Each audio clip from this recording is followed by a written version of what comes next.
Public preaching, how has it impacted me? Two ways. First of all, public preaching is a flesh killer. You might get up in some fine cathedral somewhere and wax eloquently and have everybody in that cathedral think you're the greatest thing since Charles Spurgeon. That's not going to happen to you standing out in the middle of a street.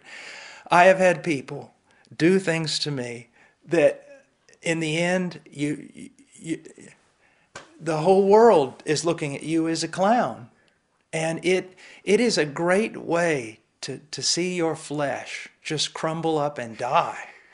I remember one of the first times I had been saved, and it was a couple of weeks later, and I saw a guy handing out tracts, and I went and asked the guy who had led me to the Lord, what is this all about? And I got some tracts, and I went out on the campus at the University of Texas, and I stood there, and I started handing out tracts, and man, I mean, guys would make fun of me, girls would laugh and take the tracts and roll them up and throw them back at me, and it was such a process of seeing God just destroy, the flesh. And so that's always a good thing.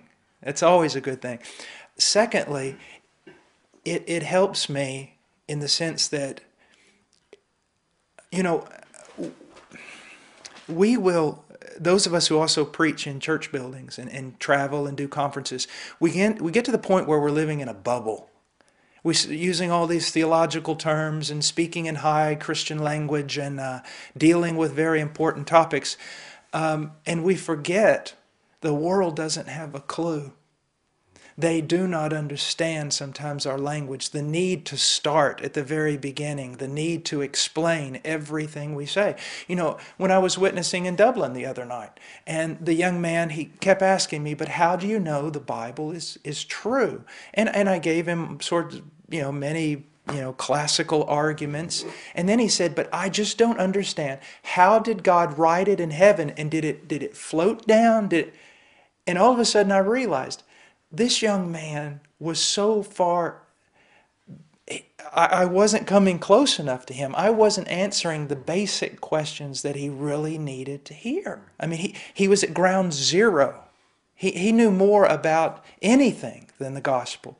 And so it made me think once again, look at your culture. Where are they? Where do you have to start with them? And that helps me when I'm also preaching in a church.